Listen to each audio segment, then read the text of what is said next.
Yes विद्यार्थी આપણો વિષય ગણિત ધોરણ 9 પ્રકરણ 6 રેખાઓ અને ખૂણાઓ આપણે કન્ટિન્યુ છે તમે જાણો છો આપણે પ્રમેય 6.6 સુધી આપણે કાલે શીખી ગયા છે તમને ખ્યાલ છે છતાંય જે પ્રમેયનો આજે ઉપયોગ આવે છે બરાબર છે એ પ્રમેય આપણે અહીંયા લખેલો છે જેથી કરીને તમને વધારે ખ્યાલ આવે બરાબર છે પ્રમેય 6.3 જો એક છેદિકા કાલે આપણે ઓલરેડી કરી ગયા છે છતાં જે લખ્યું છે કારણ કે એનો ઉપયોગ આવશે એટલે તમે દાખલા ગણશો એટલે તમને વધારે ખ્યાલ આવે એટલા માટે જો એક છેદિકા બે રેખાઓને એવી રીતે છેદે બે રેખાઓને એવી રીતે છેદે કે અંતર્યુગ્મ કોણની એક જોડ સમાન હોય એક જોડ સમાન હોય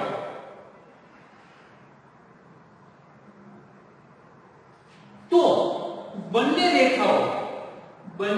રેખાઓ પરસ્પર સમાંતર હોય છે શું હોય છે પરસ્પર સમાંતર હોય છે આ પ્રમેયનો ઉપયોગથી આપણે દાખલો 6.2 નો પેલો સોલ્વ કરશું જેથી કરીને આનો ઉપયોગ આવવો તમને જરૂરી છે મિત્રો બરોબર છે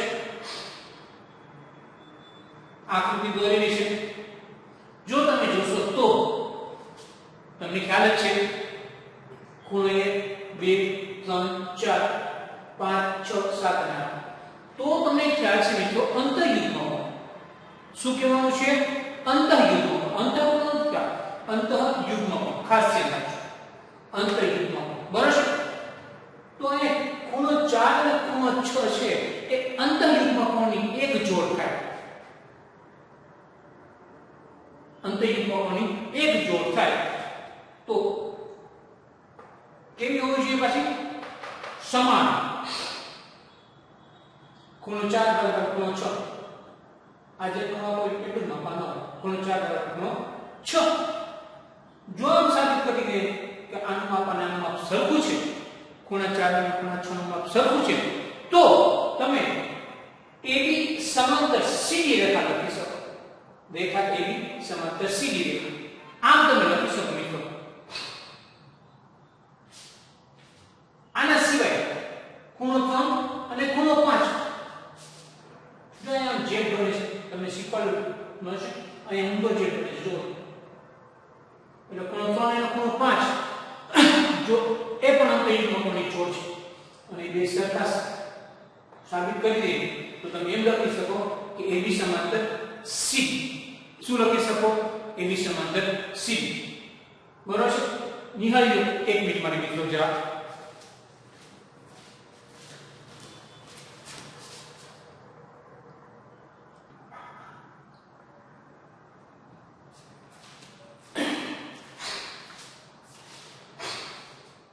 ખૂણો 4 ખૂણો 6 સાબિત કરીએ AB સમાંતર CD રેખા લખી છે ખૂણો 3 બરાબર ખૂણો 5 સાબિત કરીએ તો AB સમાંતર CD રેખા પર લખી શકીએ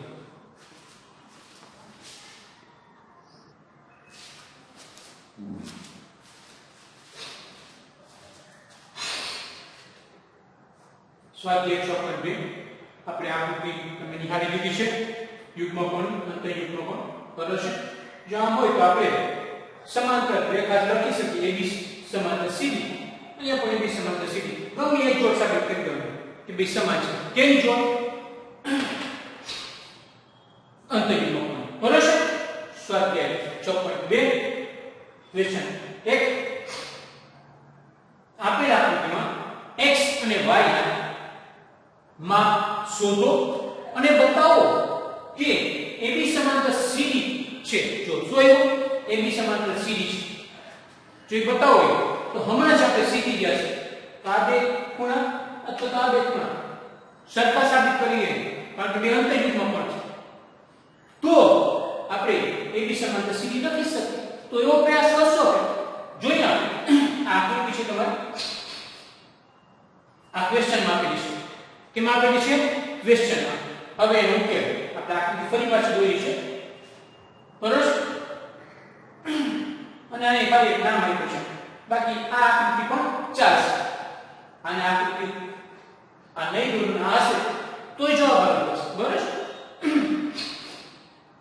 હવે મિત્રો હવે આકૃતિ દોરવાનું બાકી છે એ તમને આમાં બતાવીશ. આમાં ચેન્જીસ નહીં કરું આમાં બતાવીશ. જો આ ને મોટું ચેકીને દારૂને જોજો અહીંથી ચેકીને આ જેમ છે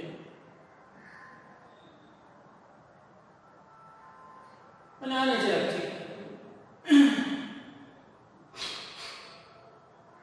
તો આ ખૂણો અને આ ખૂણો આ બંને ખૂણા રેખિક જોડના ખૂણા બનાવે. કેવા ખૂણા બનાવે? રેખિક જોડના ખૂણા. જો અહીં તમને બતાવો બધા વિશેષ તમને જો આપો જો આપણે આકૃતિ હોય તો રેખિક જોડના ખૂણા બનાવે. પાઈ દેખાય આ ખૂણો ને આ ખૂણો છે એ રેખિક જોડના ખૂણા બનાવે છે. શું બનાવે છે?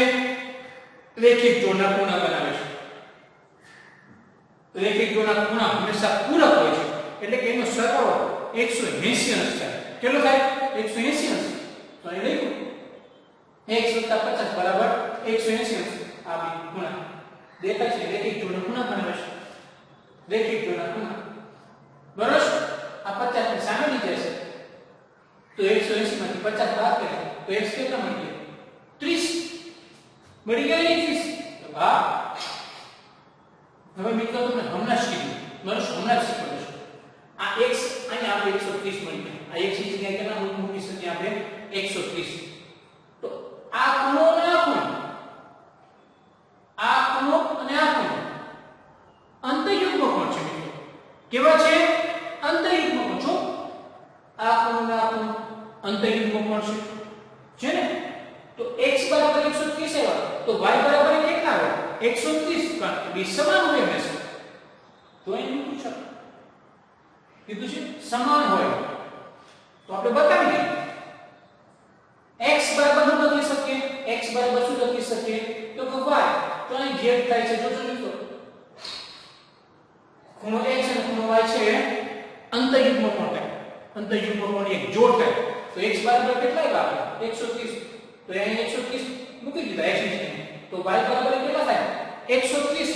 તમે એમ કહો તો કે ભાઈ આ અંતઃયુગ્મ કોણ છે? આ x બરાબર y છે એવું છે તો અંતઃયુગ્મ કોણ? આ જોયું અહીંયા આપણે પાઠ નથી કરતા પણ z બને છે જો આ x અને y છે અંતઃયુગ્મ કોણની જોડ બને છે તો y બરાબર કેટલા આવ્યા? 130 અને x બરાબર કેટલા આવ્યા? 130. અહીં મીઠું વધી ગયું અંદર તમને ખ્યાલ x બરાબર 130 y બરાબર 130. અંતઃયુગ્મ કોણની જોડ સમાન થઈ ગઈ. આ એટલું છે એક અંતઃયુગ્મ કોણની જોડ જો સમાન બતાવી દો તો બંને રેખાઓ આ રેખા એક રેખા અને સીધી રેખા કેવી થાય? કેવી થાય? સમાંતર થાય. બસ આપણે તો એ જ જોઈશું સમાંતર જ સાબિત કરવાનું છે ને? અને x અને y ના માપ મળી ગયો છે ને? આકૃતિમાં બતાવો x અને y ના માપ શોધો તો x નું માપ કેટલું આવ્યું? 130. y નું માપ કેટલું આવ્યું? 130. બંને અંતઃયુગ્મ કોણની જોડ છે. x બરાબર y અંતઃયુગ્મ કોણની જોડ એ કેવી હોય? હંમેશા સમાન હોય. કેવી હોય? સમાન. તેથી રેખા AB સમાંતર રેખા CD લખી શકાય. આ તમારો પહેલો દાખલો સ્વાધ્યાય 6.2 નો પહેલો દાખલો. બરાબર છે મિત્રો?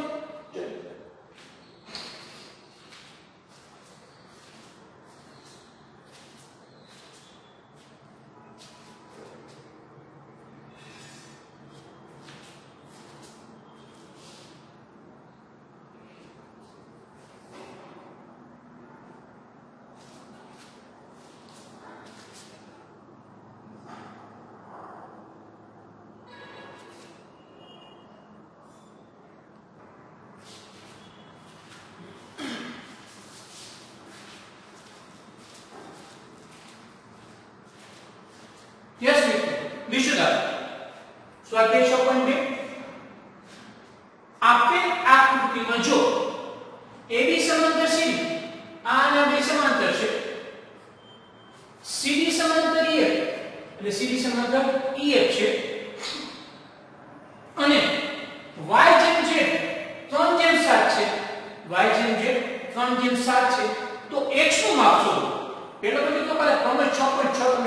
કરાવી દો તમને ખ્યાલ છે કે આની સમાંતર આ રેખા હોય અને આ રેખાની સમાંતર આ રેખા હોય તો એકબીજાની સમાંતર તમે EF લખી શકો. ત્રણેય રેખાઓ થાય એકબીજાની સમાંતર થાય. કાલે જ આપણે ફોર્મ્યુલા 6.6 જોઈ ગયા છે મિત્રો, એટલે એની ચર્ચા નહીં કરીએ.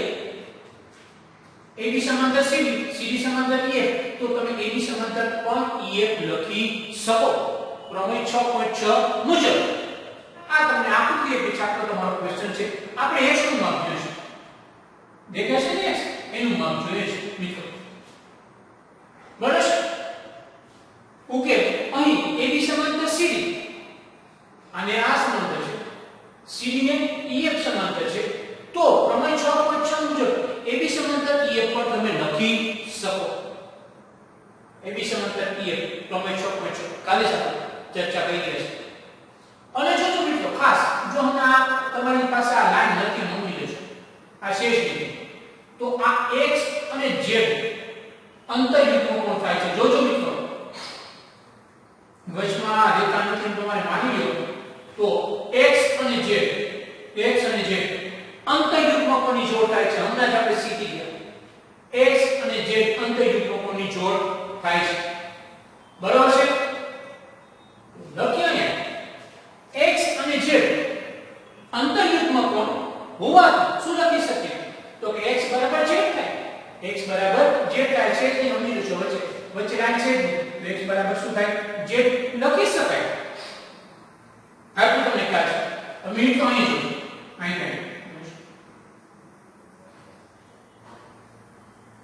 આ છેદિકા દેખાય છે ને. છેદિકા આ છેદિકાની એક જ તરફના આવેલા અંતઃકોણ કોણ અંતઃકોણ થાય તો કે જો આ x અને y છેદિકાની એક જ તરફના અંતઃકોણ થાય તો આપણે શીખી ગયા કે જો છેદિકાની એક જ તરફના અંતઃકોણ હોય તો હંમેશા પૂરક હોય. પૂરકનો મતલબ કે 180 અંશ થાય. બેનો સરવાળો કેટલો થાય 180 અંશ. તમે એમ લખી શકો. લખ્યા x y બરાબર 180 અંશ અને એને એક નંબર આપી દીધો છે સમીકરણ. શું કરે તો કારણ કે છેદિકાની એક જ તરફના અંતઃકોણો હંમેશા પૂરક એટલે કે 180 અંશ હોય છે. બેનો સરવાળો તો 180 અંશ થવા જોઈએ. લખ્યા આપણે આટલું તમને ખ્યાલ આવી ગયો. હવે y જેમ z બરાબર 3/7 તમને આપેલા છે. જો y જેમ z બરાબર 3/7 આપેલા છે. એટલે y છે અહીં 3 છે તો એ પાછળ શું લખશું ચલ તરીકે a લઈ. y બરાબર 3a અને z બરાબર 7a સમીકરણ 1 માં મૂકતા. સમીકરણ 1 માં y ની જગ્યાએ 3 એ મૂકશું અને z ની જગ્યાએ 7 એ મૂકશું. તો તમે સમીકરણ 1 જો અહીં સમીકરણ 1 તો અહીંયા તો z તો કે દેખાતું જ નથી. તો આપણે તો અહીં લખ્યું કે z બરાબર 7 એ સમીકરણ 1 માં મૂકતા. તો તમે શું કરશો તો કે ભાઈ મૂકો છો x બરાબર તમે x ની જગ્યાએ તમે શું લખી શકો z લખી શકો. x બરાબર શું છે z એટલે જ્યાં x દેખાશે ત્યાં હવે શું લખશું આપણે z લખશું. જો હવે લખ્યું છે x y બરાબર 180 આ સમીકરણ. હવે x ની જગ્યાએ આપણે શું લખી લખ્યું જોઈ લો. તમારે એરો નથી કરવાનો, હું તો તમને સમજાવવા માટે કહું છું. x ની જગ્યાએ શું મૂક્યું આપણે z. શું કામે તો x બરાબર z લખી શકાય. ખ્યાલ આવી ગયો? એરો પાછો આપણે ચેક કરી નાખીએ તો x ની જગ્યાએ તમે શું મૂકી શકો તો કે z બરાબર 180. અહીં કારણ કે મુકમ ભાઈ તો કે x બરાબર z તમે લખી શકો. હવે z ની જગ્યાએ કેટલા મૂકશું 7. બરાબર છે? y ની જગ્યાએ કેટલા મૂકશું 3. મૂક્યા આપણે ટોટલ કેટલો થાય સરવાળા નિશાની તો કે 10 છે. 10 બરાબર 180. તો a બરાબર 180 ના છેદમાં 10 0 0 જાય તો a બરાબર કેટલા આવ્યા 18 આવ્યા. બરાબર છે? સરસ. ચલો હવે તમને ખ્યાલ છે z બરાબર કેટલા છે જોજો. z બરાબર 7a તો એની જગ્યાએ હવે કેટલા મૂકી શકીએ 18. 18 + 126 થાય. તો z ની કિંમત આપણે કેટલી મૂકી તો કે 126. જો આ 126 હોય તો આ પણ કેટલા હોય 126 જ હોય. કારણ કે અંતર્યુગ્મ કોણ છે કેવા છે અંતર્યુગ્મ કોણ. અહીંયા લીધું છે x બરાબર z તો z 126 હોય તો x પર કેટલા થાય 126. બે સરખા છે કારણ કે આપણે કેની કિંમત જોઈએ છે x ની. તો z ની કિંમત મળી ગઈ તો x ની કિંમત ખૂણો કેટલી થાય એટલી જ થશે કારણ કે બંને વખતે યુગ્મ કોણો છે મિત્રો તો x બરાબર z હોવાથી છે ને x બરાબર z હોવાથી x બરાબર પણ 126 થાય આમ x નું માપ 126 થાય આ ક્વેશ્ચન બીજો મિત્રો જરા નિહાળી